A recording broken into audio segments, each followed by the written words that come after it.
Sob o amanhecer suave, o Vale Verde se estende como um tapete esmeralda no coração do Brasil, onde campos de capim balançam ao vento, misturando-se ao trote dos cavalos e ao doce aroma da terra. No centro desse cenário, uma fazenda robusta, com paredes de madeira e telhado de telhas vermelhas, ergue-se como um sentinela silencioso. É o lar de Roberto Carlos, a lenda do futebol brasileiro, que busca paz após anos de glória nos gramados. Com pernas que outrora disparavam chutes como trovões, ele agora vive como fazendeiro, cuidando de cavalos e plantando milho, acompanhado por seu fiel companheiro Falcão, um cão-pastor brasileiro de olhos afiados e passos vigilantes. Todas as manhãs, antes que o vale desperte, Roberto sai da casa principal, suas botas gastas rangendo no cascalho, inspecionando cercas, acariciando Falcão e respirando o ar fresco. Para os moradores locais, ele é apenas um homem simples, um ex-jogador que escolheu a reclusão. Sabem que foi uma estrela, mas ninguém imagina que, sob aquela calma, há um guerreiro com instintos aguçados e um passado repleto de façanhas. Sua fazenda não é apenas um refúgio, é uma fortaleza, equipada com câmeras ocultas, sensores de movimento e um porão secreto cheio de equipamentos que nenhum fazendeiro comum possuiria. Mas o Vale Verde já não é o paraíso tranquilo de outrora. Nas últimas semanas, rumores começaram a circular nos cafés e feiras da vila. Estranhos apareceram, dirigindo SUVs reluzentes, oferecendo fortunas por terras. Alguns fazendeiros aceitaram, partindo às pressas sem olhar para trás. Os que recusaram enfrentaram problemas: estábulos incendiados, gado desaparecido, acidentes sem explicação. Roberto ouviu essas histórias de João, o gerente da fazenda e velho companheiro dos tempos de campo. João, corpulento e de riso fácil, é o braço direito de Roberto, mas também perspicaz, farejando o perigo antes que ele se revele. Certa manhã, enquanto Roberto e Falcão checavam as cercas ao sul, o cão rosnou baixo, orelhas em pé. Roberto parou, os olhos varrendo o horizonte. Ao longe, na estrada de terra que serpenteia até a vila, um SUV preto avançava lento demais para ser local. Ele franziu a testa, memorizando a placa. "Não são fazendeiros", murmurou, afagando Falcão para acalmá-lo. De volta à casa, encontrou João preparando café na cozinha rústica. "Viu o SUV?" perguntou João, servindo uma xícara fumegante. Roberto assentiu. "Não são daqui. Muito limpos, muito novos." João franziu o senho. "Ouvi que os Santos venderam a terra ontem à noite. Arrumaram as coisas e sumiram, sem dizer nada. Hoje cedo, Dona Clara disse que viu uns caras estranhos na fazenda deles, roupas caras. Não são do vale." Dona Clara, dona do pequeno mercado da vila, era o epicentro das notícias do Vale Verde. Se algo acontecia, Clara sabia primeiro. Roberto tomou um gole de café, a mente conectando os pontos. Ele já vira esse padrão antes, não em fazendas, mas nas ruas do Rio, onde as facções se moviam como sombras, comprando, intimidando, dominando. "Vou à vila", disse, pousando a xícara. "Fique de olho, João, e deixe o Falcão pronto." O cão, como se entendesse, ergueu a cabeça do canto, olhos fixos no dono. O trajeto até a vila era curto, uma estrada de terra ladeada por milharais e colinas suaves. O Vale Verde parecia esquecido pelo tempo, com casas de madeira desbotadas pelo sol e celeiros que rangiam ao vento.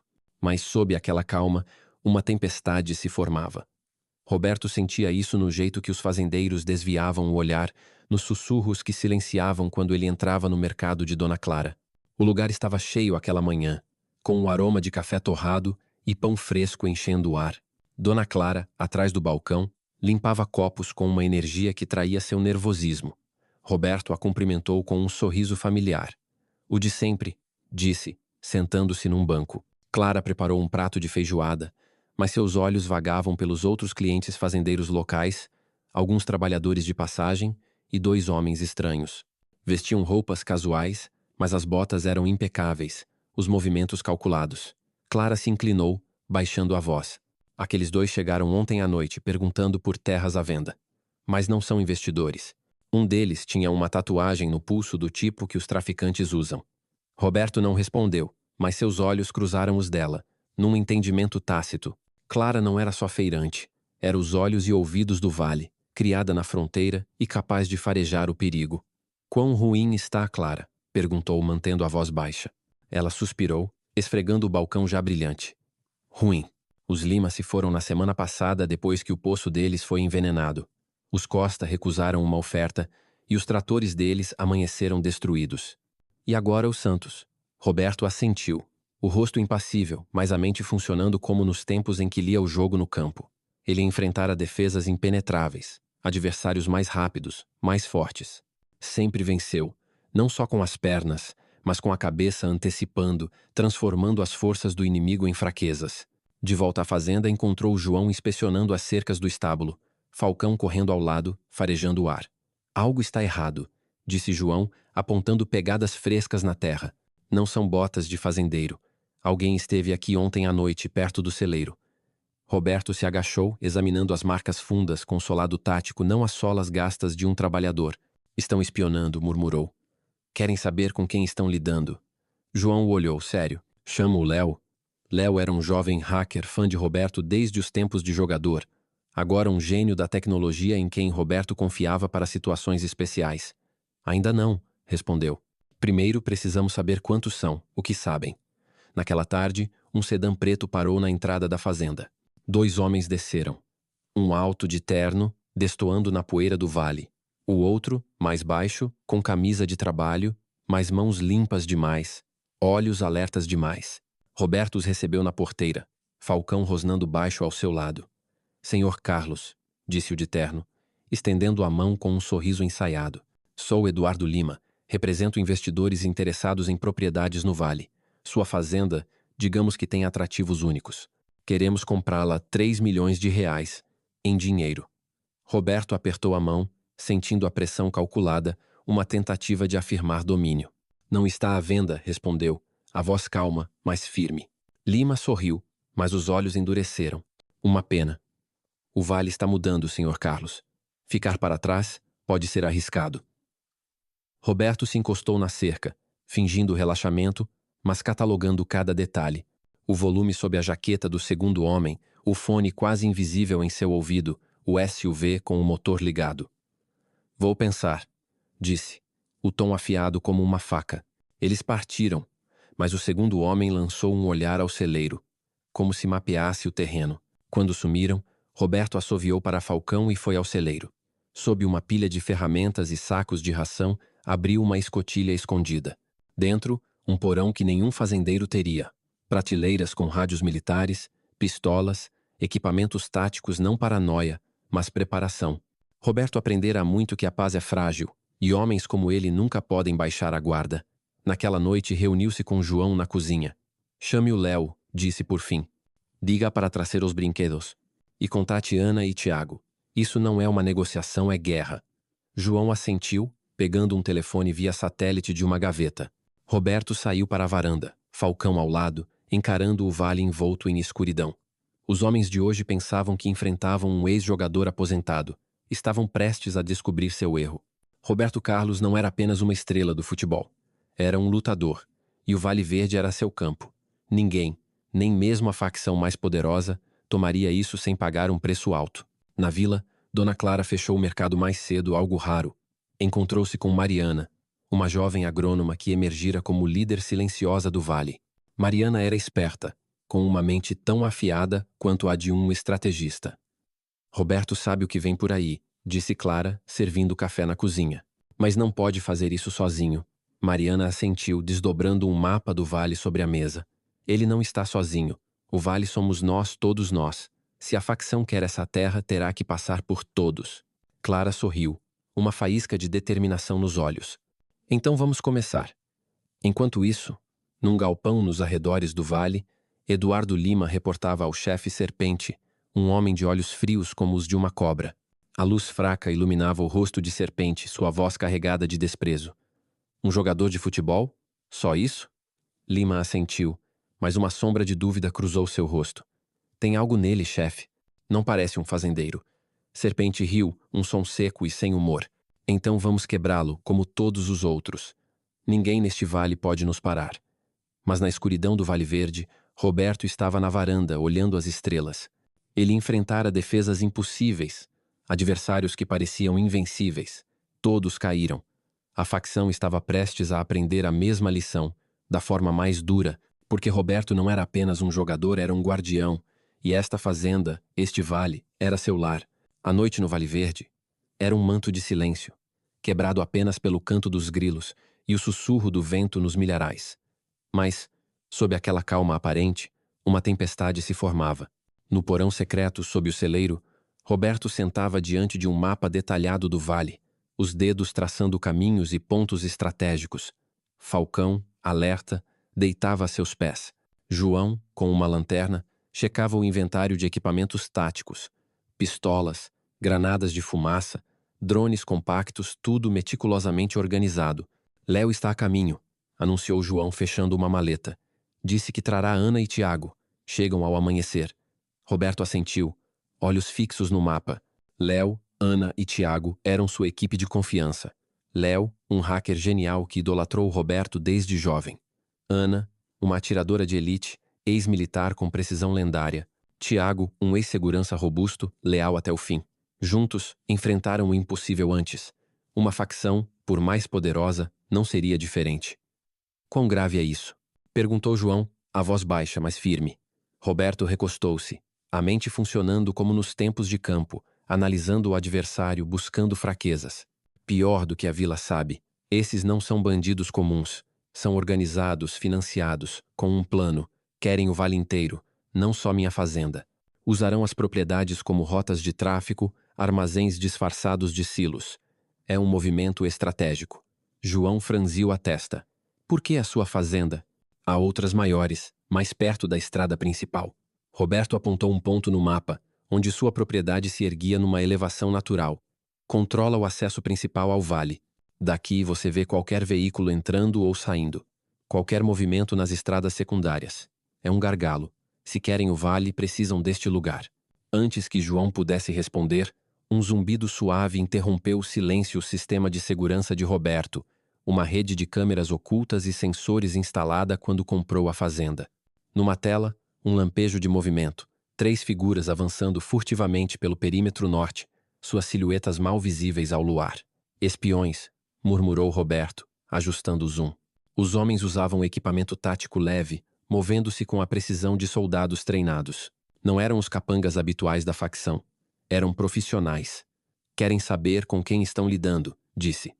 João alcançou uma pistola, mas Roberto ergueu a mão. Deixe eles se aproximarem. Quero ver o que procuram. Os intrusos moveram-se com cuidado, evitando áreas iluminadas, sem saber que eram vigiados por câmeras infravermelhas escondidas nas árvores. Um deles parou perto do celeiro, sacando um dispositivo que parecia um scanner. Buscam sinais eletrônicos, reconheceu Roberto. Querem saber se tenho segurança avançada. João sorriu, sem humor. Não vão encontrar nada. Léo projetou esse sistema para ser invisível. Roberto observou os homens completarem a ronda e recuarem, sumindo na escuridão. Não tocaram em nada.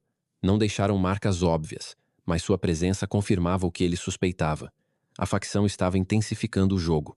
Não era mais só intimidação ou suborno. Estavam estudando o terreno, preparando um ataque. Ao amanhecer, o rugido de um motor anunciou a chegada de Léo. Sua picape empoeirada parou diante da fazenda, e 3 figuras desceram.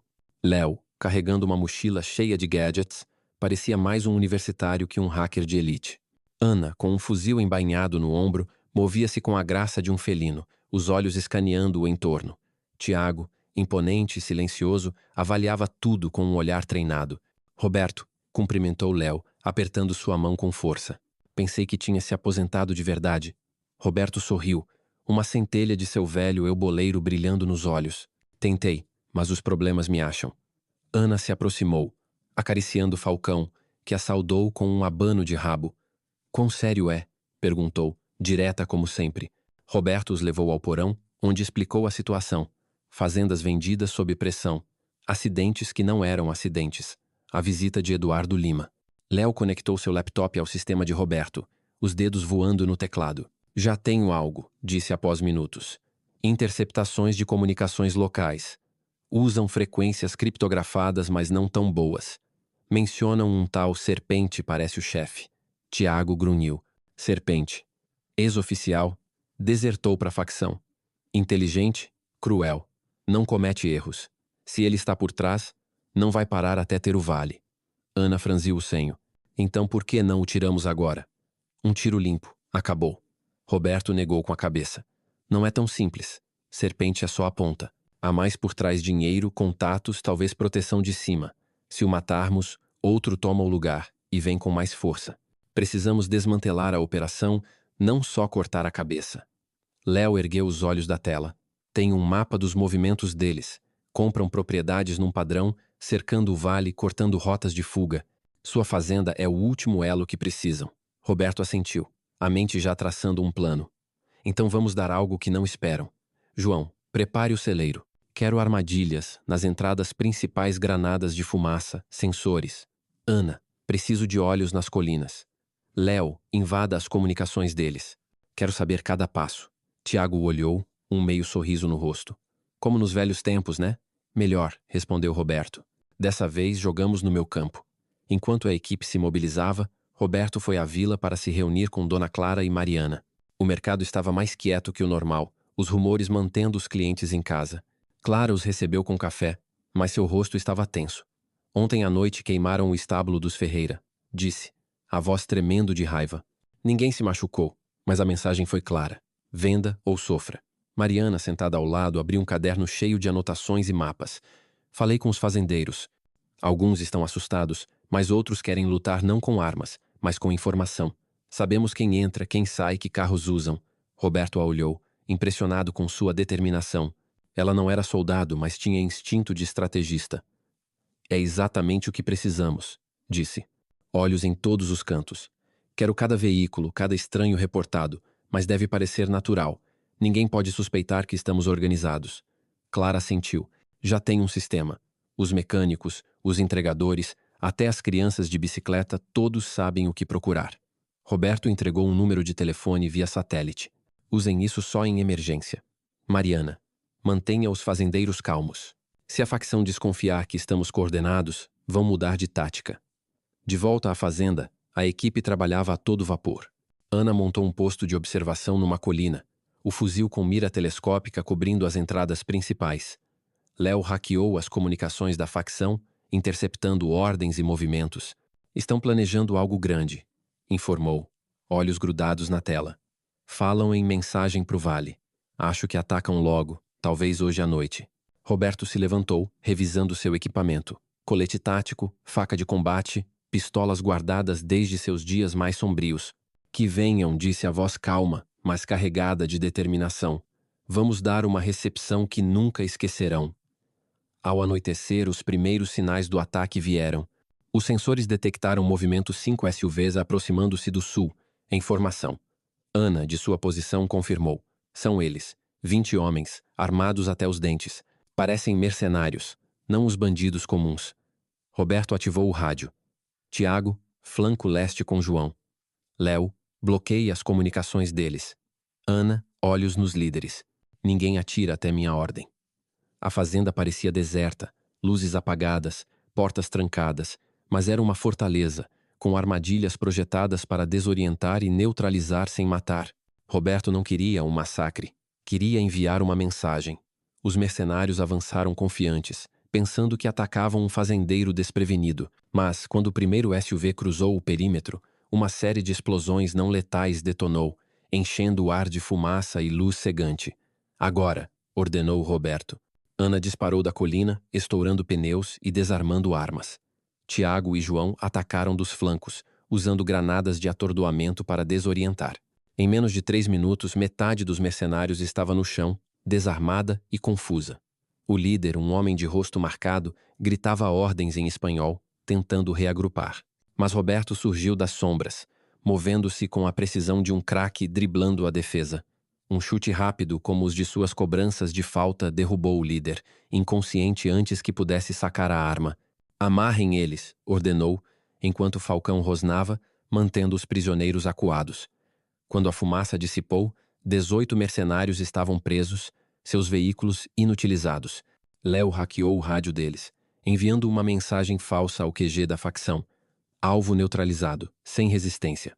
Era uma mentira, mas compraria tempo. Roberto se ajoelhou ao lado do líder, que começava a acordar. Diga ao Serpente que isso foi só um aviso, disse, a voz fria. Na próxima não serei tão gentil. O homem o encarou, olhos cheios de medo e confusão. Quem? Quem é você? Roberto não respondeu. Apontou para João, que cortou as amarras do líder. Vá e leve seus homens. Não quero vê-los aqui de novo. Enquanto os mercenários se arrastavam carregando os feridos, Roberto virou-se para a equipe. Isso não acaba aqui. Serpente sabe que não sou um fazendeiro. Vão voltar com mais força. Ana desceu da colina, fuzil ao ombro. Que venham. Estaremos prontos. Tiago, limpando o pó da jaqueta, sorriu. Nunca pensei que lutaria ao seu lado de novo, Roberto. Mas é bom. Léo, ainda no laptop, ergueu os olhos. Acabei de interceptar a próxima ordem. Serpente está furioso. Planeja um ataque total, não hoje, mas logo. Roberto olhou para o vale, agora envolto na escuridão. Ganhara a primeira rodada, mas a verdadeira partida estava por vir. A facção subestimara seu adversário, pensando que enfrentava um homem só. Mas Roberto não estava sozinho. Tinha sua equipe, o Vale e uma determinação forjada em anos de luta nos gramados. Serpente queria o Vale Verde. Roberto garantiria que ele pagasse um preço que jamais esqueceria. O céu sobre o Vale Verde amanheceu carregado de nuvens escuras, como se a própria natureza pressentisse a batalha iminente. Na fazenda de Roberto Carlos, o ar vibrava com uma tensão palpável, o silêncio entrecortado apenas pelo zumbido dos sensores e pelo latido ocasional de Falcão, o cão-pastor que permanecia vigilante ao lado de seu dono. No porão secreto sob o celeiro, transformado em centro de comando, Roberto analisava um mapa tático sob a luz fraca de uma lâmpada. Marcas de fumaça e terra revirada testemunhavam a vitória da noite anterior, quando a equipe repelira os primeiros espiões da facção com armadilhas precisas e movimentos coordenados. Mas Roberto sabia que Serpente, o líder cruel da facção, não aceitaria a derrota. Ele voltaria com força total, determinado a esmagar qualquer resistência e tomar o vale para suas operações de tráfico. Léo, curvado sobre seu laptop, quebrou o silêncio com a voz tensa. Está confirmado. Serpente está movendo tudo. 40 mercenários, caminhões blindados, drones armados e até um helicóptero. Planejaram atacar ao amanhecer. Ana, polindo seu fuzil num canto, rosnou. Que tragam o helicóptero. Tenho uma surpresa para ele.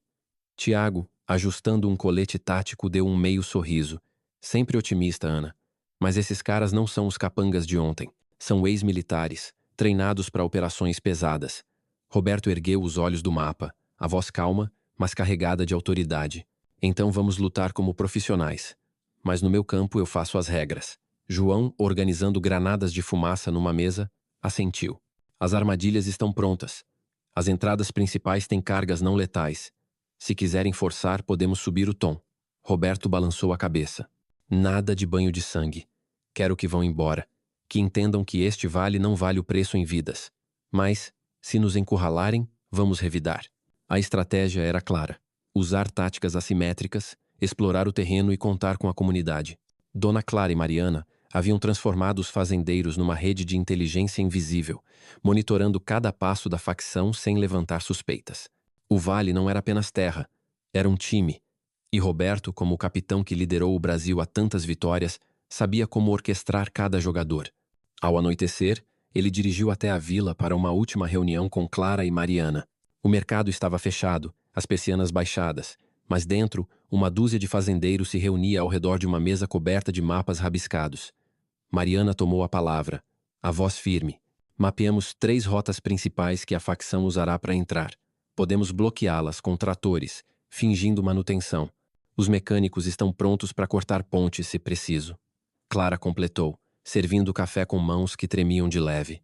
Meus entregadores filmaram os carros da facção. Temos vídeos, placas, rostos, armas. Se algo der errado, mandamos tudo para a Polícia Estadual. Roberto os olhou, impressionado com a união do Vale. Exatamente o que precisamos. Observem, gravem, atrasem. Cada segundo que ganharmos é uma vantagem. Um fazendeiro idoso, seu Manuel, ergueu a mão, a voz rouca. E se vierem atrás das nossas famílias, não temos armas como você, Roberto. Ele assentiu, entendendo o medo. Por isso vocês não vão enfrentá-los diretamente. As ações têm que parecer normais, um trator quebrado, uma cerca em reparo. A facção não ataca civis sem ameaça direta. Confiem em mim, já lidei com gente assim. De volta à fazenda, a equipe estava em posição. Ana montou 3 ninhos de atirador em colinas estratégicas, cada um com vista clara das entradas principais. Léo invadiu o sistema dos drones da facção, reprogramando-os para enviar dados falsos aos operadores. Tiago e João patrulhavam o perímetro, checando cada armadilha, cabos ocultos que disparavam luzes cegantes, cargas de baixa potência que levantavam poeira, redes camufladas para prender veículos. Roberto, como sempre, ficou no centro, movendo-se entre as sombras com a precisão de um craque que conhece cada metro de seu campo. À meia-noite, os sensores captaram movimento. Uma caravana de caminhões blindados avançando do sul, acompanhada pelo ronco de um helicóptero. Léo, monitorando as comunicações, relatou: estão divididos em 3 grupos. O principal vem pela estrada central. 2 flancos tentam nos cercar. O helicóptero tem metralhadoras pesadas. Roberto acionou o rádio. Ana, olhos no helicóptero. Tiago, João, armadilhas nos flancos. Léo, deixe os drones deles loucos. Ninguém atira até meu sinal. A fazenda estava escura, as luzes apagadas para simular um alvo desprevenido, mas era uma fortaleza viva, cada armadilha um passe calculado, cada posição um gol planejado. Os mercenários avançaram com disciplina militar, caminhões em formação, homens com fuzis erguidos. O helicóptero voava abaixo, seu holofote cortando a escuridão. Mas então o plano de Roberto entrou em ação. João detonou a primeira leva de armadilhas, explosões de luz e fumaça que cegaram os motoristas e desorientaram os soldados. Ana, de seu ninho, disparou um único tiro, destruindo o holofote do helicóptero. Léo, enquanto isso, assumiu o controle de um drone inimigo, fazendo-o colidir com uma árvore numa explosão espetacular. Contato! Gritou Tiago pelo rádio. O flanco leste caiu numa vala escondida, os caminhões presos em redes camufladas. João atacou das sombras, lançando granadas de atordoamento para neutralizá-los. No flanco oeste, os fazendeiros de Mariana entraram em cena, movendo tratores para bloquear a estrada, forçando os mercenários a desviar para um campo minado com cargas não letais. O grupo principal, liderado por um homem que Roberto reconheceu como Serpente pelo andar confiante, avançou direto para a fazenda.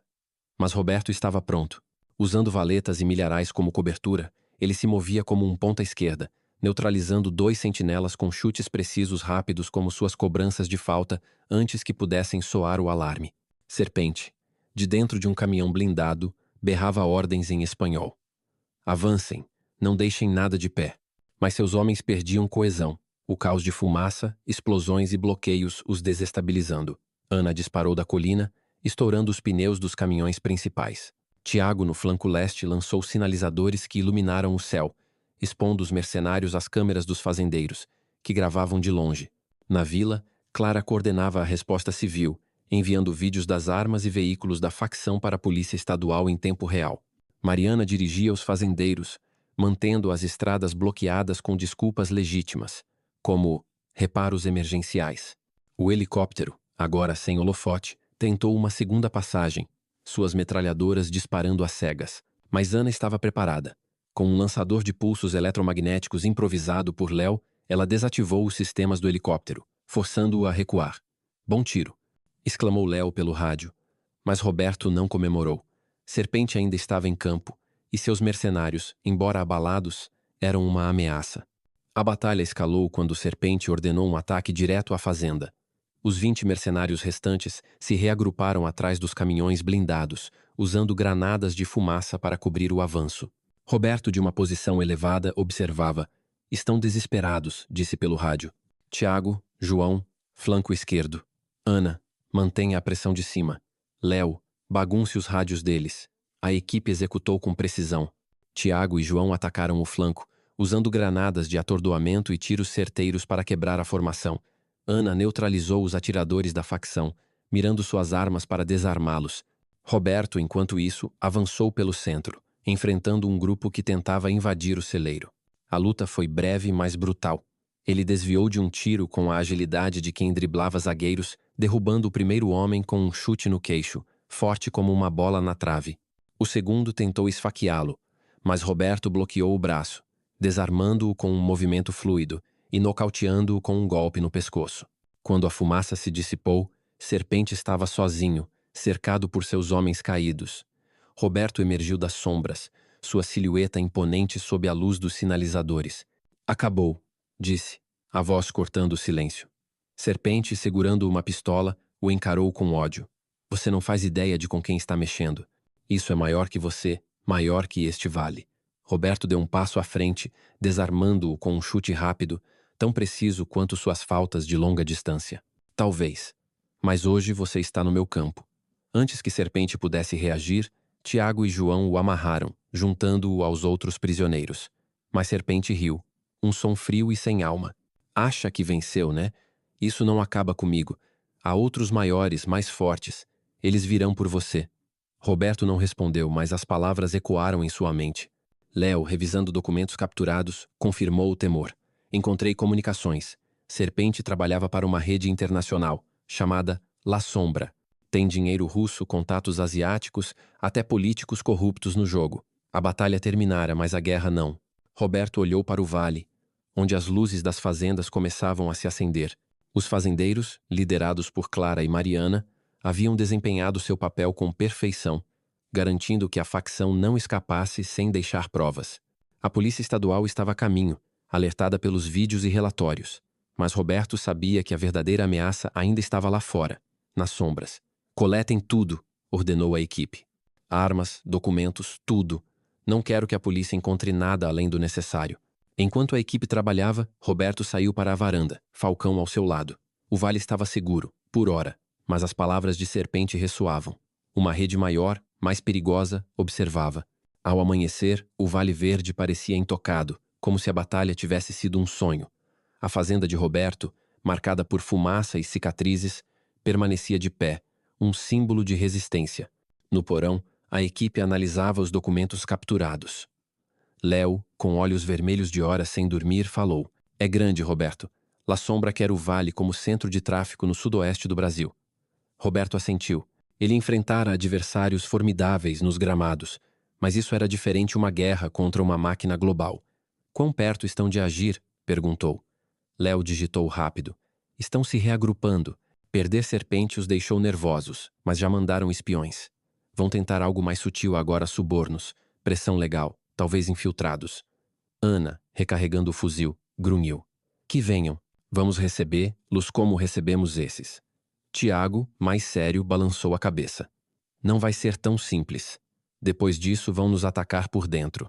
Roberto sabia que Tiago tinha razão. A batalha protegera o vale, mas também atrair a atenção. A polícia estadual e a polícia federal estavam chegando. Limpe o terreno, disse. Léo, apague qualquer rastro digital que nos ligue aos hacks. Ana, Tiago, preparem os prisioneiros para entrega. Ao meio-dia, viaturas da polícia estadual chegaram, seguidas por um comboio da federal. Roberto recebeu o delegado local, Silva, na entrada da fazenda. Silva, o rosto endurecido por anos de serviço, observou as marcas da batalha. Meu Deus, Roberto, o que aconteceu aqui? Roberto, mantendo a fachada de fazendeiro, deu de ombros. Uns caras vieram fazer bagunça. Defendi meu canto. Silva arqueou a sobrancelha, claramente incrédulo. Defendeu seu canto? Isso parece zona de guerra. Temos vídeos mercenários armados, caminhões destruídos e um chefão amarrado como presente. Roberto sorriu de leve. O vale cuida dos seus, delegado. Os fazendeiros viram, filmaram, deve ter ajudado. Uma agente da Federal Almeida aproximou-se, o olhar avaliador. Senhor Carlos, precisamos de um depoimento. Isso não é um incidente local, é crime organizado. Roberto assentiu, cooperando sem revelar nada. Sou só um fazendeiro, agente, feliz em ajudar. Almeida não parecia convencida, mas os vídeos dos fazendeiros, editados por Léo, sustentavam a narrativa. Uma comunidade que se defendeu de invasores. Os documentos capturados plantados por Tiago apontavam Serpente como o mentor, desvinculando Roberto e sua equipe de qualquer ação além da autodefesa. No mercado, Roberto se reuniu com Clara e Mariana. O lugar estava cheio, os fazendeiros misturando alívio e determinação. Mariana abriu seu caderno. A rede funcionou, Roberto. Cada fazendeiro, cada criança, sabia o que fazer. Mas agora, todos querem saber o que vem depois. Roberto olhou a multidão, sentindo o peso da confiança deles. O próximo passo é tornar este vale intocável não só para a facção, mas para qualquer um que vier. Clara, servindo café, acrescentou. A polícia estadual está vasculhando propriedades da facção pelo estado, graças aos nossos vídeos. Mas ouvi rumores, tem gente maior por trás, com dinheiro e poder. Roberto assentiu. Por isso não paramos. Mariana, expanda a rede, treine mais fazendeiros. Faça cada campo um posto de vigia. Clara, mantenha o mercado aberto, é nosso centro de comunicações. Naquela tarde, a equipe começou a transformar o vale. João modificou tratores, adicionando blindagem oculta e compartimentos para equipamentos. Ana ensinou técnicas básicas de observação a um grupo de fazendeiros, disfarçadas como caça esportiva. Léo instalou uma rede de comunicações criptografada, usando antenas camufladas como ferramentas agrícolas. Tiago patrulhava as colinas, garantindo que nenhum espião da facção se aproximasse sem ser visto. Mas a transformação ia além do físico. Roberto sabia que a verdadeira força do vale era sua comunidade. Cada fazendeiro que vigiava, cada criança que reportava um carro estranho, cada cliente no mercado que compartilhava um boato, era parte de uma defesa que não precisava de armas para ser letal. Uma semana depois, os primeiros sinais da nova tática inimiga surgiram. Léo interceptou comunicações. La Sombra, agora liderada por um desconhecido chamado O Fantasma, enviava infiltrados ao vale, disfarçados de investidores, trabalhadores rurais, até famílias. Estão aprendendo, disse Léo, mostrando um perfil. Esse cara, um suposto agrônomo, tem passado militar. Está aqui para mapear nossas defesas. Roberto chamou Mariana. Precisamos de olhos em cada recém-chegado. Nada de confrontos, só observação. Mariana assentiu. Já temos um sistema. Os mecânicos estão seguindo os novatos. Se alguém fizer perguntas estranhas, saberemos. A resposta do Vale foi impecável. Quando o agrônomo visitou uma fazenda, os fazendeiros o receberam com simpatia, mas cada movimento foi filmado, cada pergunta reportada. Quando ele tentou instalar sensores num campo, um trator acidentalmente os destruiu. O infiltrado partiu sem nada, convencido de que o vale era só um lugar de fazendeiros paranoicos. Mas Roberto sabia que a pressão cresceria. O fantasma não desistiria. Ele reuniu a equipe na fazenda sob a luz da lua. Ganhamos tempo, mas não a guerra. Essa rede é maior do que imaginávamos. Podem tentar qualquer coisa, subornos, ataques legais, até aliados no governo. Ana, carregando o fuzil, respondeu. Que tentem. Este vale é nosso lar agora. Tiago, mais sério, acrescentou. Não é só nosso. É deles também. Ele apontou para as luzes das fazendas brilhando à distância. Roberto assentiu, sentindo a responsabilidade. Ele lutara por títulos, por glória. Mas isso era diferente, era pelas pessoas, por um lugar que se tornara mais que uma fazenda. Vamos seguir sendo fazendeiros, disse, mas também seremos guardiões. Ninguém toma este vale enquanto estivermos aqui. Dias depois, rumores começaram a correr nos círculos criminosos.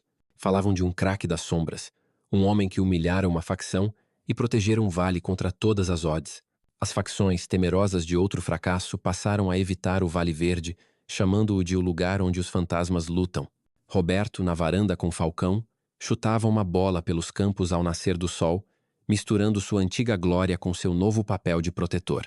A fazenda seguia sendo seu lar. Os campos continuavam crescendo, mas agora eram parte de algo maior, uma comunidade que aprendera a se defender sem perder sua essência. Ele voltou ao trabalho arando a terra, mas seus olhos nunca deixaram o horizonte, porque Roberto, o lutador que nunca desistia, sabia que a paz era frágil, e os verdadeiros campeões não apenas vencem jogos, eles protegem o que amam.